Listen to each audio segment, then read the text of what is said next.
Yes, right. Hello. Closet Atheist here. Just trying to make a little video. I thought it was about time that I finally admitted my true feelings. Many people know that I'm an atheist, but what many people don't know is that I am what I like to call a young Earth Atheist.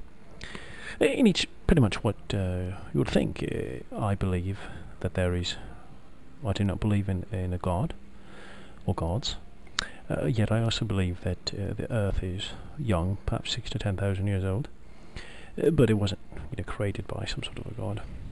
Now, the reason that I believe it is quite simple.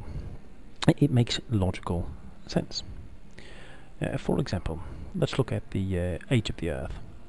Now, the evolutionists will tell you that the Earth is like 12 or 13 billion years old, and that just doesn't make any sense. I mean, it's a huge number.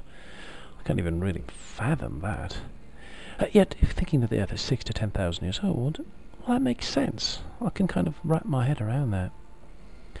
And so you think, what evidence, is there that the Earth is old?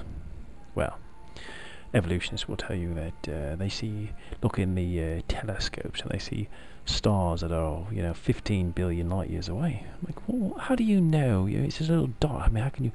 No, it's 15 billion light years. That doesn't mean what a ray of, a little bit of light from a star comes to you and you say, "Oh, hello, Mr. Light. When did you leave your star?" And the light looks at its watch and says, "Oh, I left 15 billion years ago." What doesn't make any sense? That's insane. Can't ask a piece of light how long it took. Stupid. Speaking of stupid things that evolutionists do, how about the whole speed of light? Light year sort of garbage. One of those made-up mathematical things. How far does a piece of light travel in a year? Oh, a light year. Oh, how far did you travel this year? Oh, 1 light year. Yeah, nobody even knows what the hell a light year is. Stupid. And then the evolutionists will give you other, bits of arguments for the old Earth. They'll say, "Oh, we can carbon date and test the Earth and find out that, this rock is 12 billion years old." But you can't do that. I've seen reports where people have carbon dated lava flows and it said they're 500 million years old when they were just formed the week before. So that pretty much disproves all carbon dating safely. And then they'll talk about the fossil record.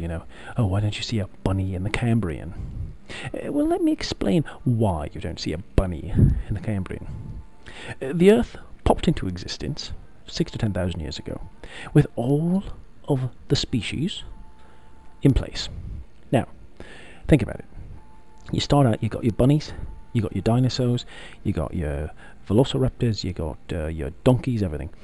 Now, who's going to win? Well, the dinosaurs are. So they've got big, huge populations of dinosaurs. It's teeny tiny populations of bunnies and humans and other things, just living where they possibly can. So few of them, and all the dinosaurs become, millions of them.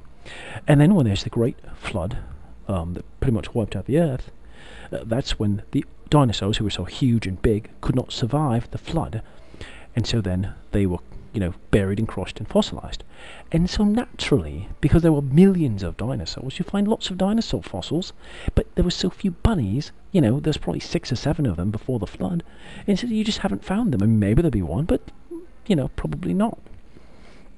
So, here's the deal then. So why are there no dinosaurs after the flood? Let's explain this.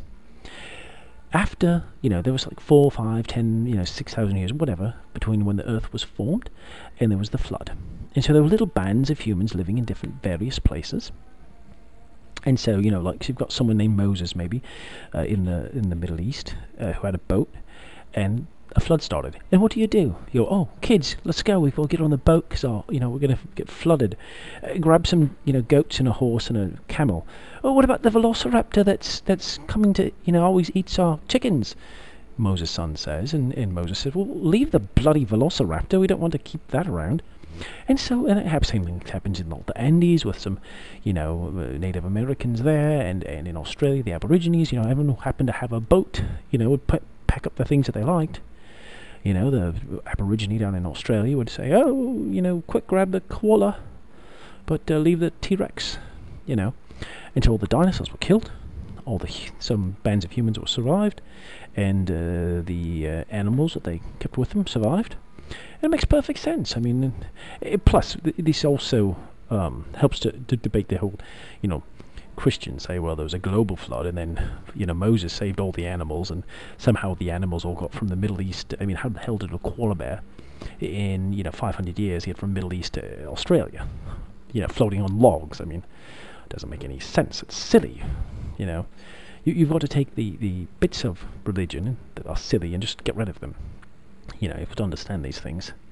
And so that it all makes sense if you think about it. That's why there's no dinosaurs after the flood. That's why, the animals are in the areas where they belong. It's because local places, and I'm sure it's not like the entire world was covered in water. That doesn't make sense. It wasn't, above Everest. That's not logical. But, there's huge floods all over the world. It killed all the dinosaurs, left some humans and some other mammals that survived. And it makes sense. Yeah, made the Grand Canyon, all that stuff. Now, the evolutionists will say, oh, but look at continental drift. I mean, you can see how the South America looks like it fits into Africa. And this is what really bothers me with evolutionists, how they just pick and choose. You see, if you say to an evolutionist that, look, the world is clearly designed. I mean, take a banana, for example. It fits exactly in the hand of a human, so obviously it's designed. Well, the evolutionist says, oh, that's just a coincidence. But yet, because South America vaguely looks like it fits into Africa, that's fact of proof of a 12-billion-year-old Earth? How about coincidence? Can't have it both ways, evolutionists. And then, of course, evolutionists say, oh, but look, we've got these transitional fossils which prove that man evolved from space goo. Please. Evolutionists cannot be trusted. Oh, there's a phone call for me. Yes, hello, who is it? Oh, Piltdown Man? Yeah, I think I've made my point. So there you have it. You can't trust the evolutionists. Clearly you can't trust the Christians and the religious people. I mean, they're insane. The only thing that makes logical sense is we're living in a young Earth and there's no God. So there you have it. It's pretty much impossible to refute my argument. I haven't written it up or anything, otherwise I'd probably be winning a Nobel Prize. But, I'm not really concerned about all that crap. But I just want everyone to know, what I think, what I believe. And I apologise that this is the longest video I've ever made, and I'm pretty sure that nobody's actually going to get to this point. If you do get to this point of the video, then just leave a comment saying bunny fucker, and I'll know exactly what you mean, and you win a prize. Actually, you won't win a prize, but it'd be funny. We've got a bunch of comments that say bunny fucker. It'd be kind of funny. Alright, shut the hell up, bye.